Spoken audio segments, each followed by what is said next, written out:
Welcome back to my channel. Stay tuned to our channel for sports and entertainment news all the time. Please subscribe the channel. Kawakami, the Butler trade made Jonathan Kuminga an inessential luxury for Warriors. The Warriors may need Kuminga against the Rockets, but the long-term fit is suddenly looking more doubtful than ever. The very best thing that happened to the Warriors this season was also the very worst thing that could have happened to Jonathan Kuminga's Warriors career at this quite significant moment for everybody involved. Jimmy Butler arrived in February while Kuminga was out with a sprained ankle, and the Warriors changed in a way that essentially left Kuminga behind, even when he returned in mid-March. And in a way that, team sources acknowledge, confirmed some things Steve Kerr had been weighing for a while. That's the simplest, broadest answer to two glaring questions as the Warriors head into the first round of the playoffs. Why did Kerr completely bench Kuminga in the last two enormous games? And does this mean that Kuminga's time with the Warriors is all but over? In the short term, Kerr hasn't ruled out playing Kuminga in the playoffs, especially in this series against the extremely athletic Rockets. But Kerr has made it clear that Kuminga is behind Butler, Moses Moody, Gary Payton II, Buddy Hield, and even Gui Santos in the wing depth chart. And with Butler averaging 44 minutes in the last two games, there just aren't many wing minutes left to divvy up, anyway. In the long term, Kerr has made his call. He isn't waiting anymore for Kuminga to figure out how to play with Curry and Butler, and he doesn't think it's worth giving Kuminga guaranteed minutes just to keep him mentally engaged.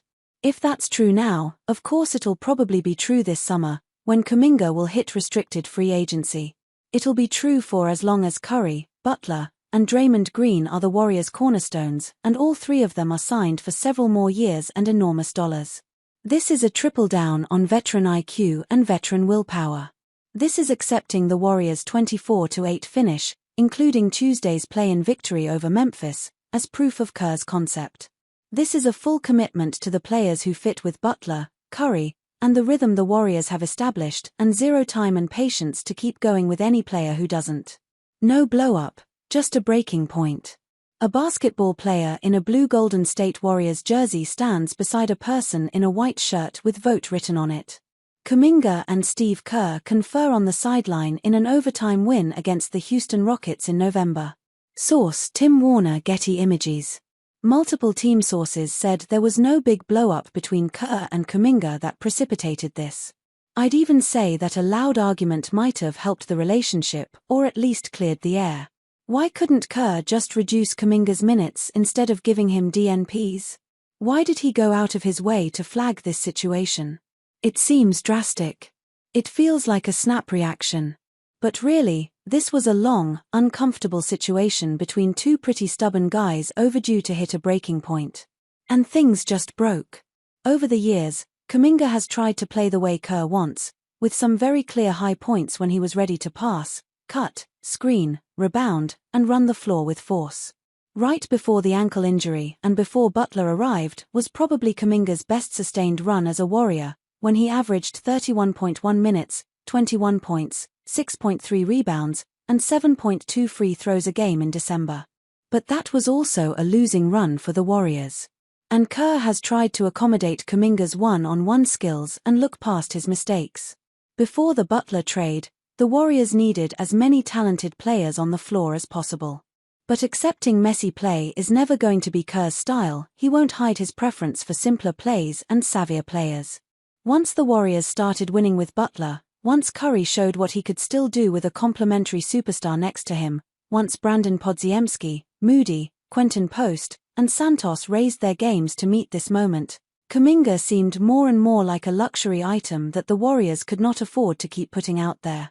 Kuminga takes quick shots when Kerr wants everybody except Curry or Butler to make sure they're thoughtful about moving the ball around and exploring every possibility for Curry and Butler. And Kuminga can get lost on defense in this switching scheme that puts a premium on making the right reads at the right time. Has Kuminga been the worst Warriors rotation player during the last month? No. Even when he's struggling to fit in, he still can soar for breathtaking dunks or barrel through the lane with soft left-handed finishes. But he's the Warrior with the worst net rating over this period and the player who sometimes just seems to get in Curry and Butler's way. A few Warriors sources pointed to the Warriors' huge victory in Memphis on April 1 as a turning point. That's when Curry scored 52 points and the Warriors put up 134 in maybe their most electric, connected game of the season. And it was a game Kuminga missed with a pelvic bruise. 2 games later, in another huge Warriors victory over Denver at home on the back end of a brutal back-to-back, Curry himself told Kerr that Santos should close the game. Which he did, successfully. And who was the player Santos replaced? It was Kuminga, of course. Then, going into the regular season finale, Kerr and the coaching staff knew that the Clippers' defense was designed to swallow up ball-dominant players like Kuminga. So they drew up a playing chart that didn't include him. And even though they lost a thrilling game in overtime, the Warriors felt like that was also one of their best and most scintillating performances of the season. When Kerr was asked before Tuesday's game whether he'd spoken to Kuminga about the demotion or his acceptance of it, Kerr just quietly and slowly shook his head. Later, Kerr gave this answer when asked if he's worried about hurting a young player's confidence with this kind of stark decision. "I don't factor that in. That's regular season stuff. When you go through the 82-game season, you factor in everything, you try to help everybody along.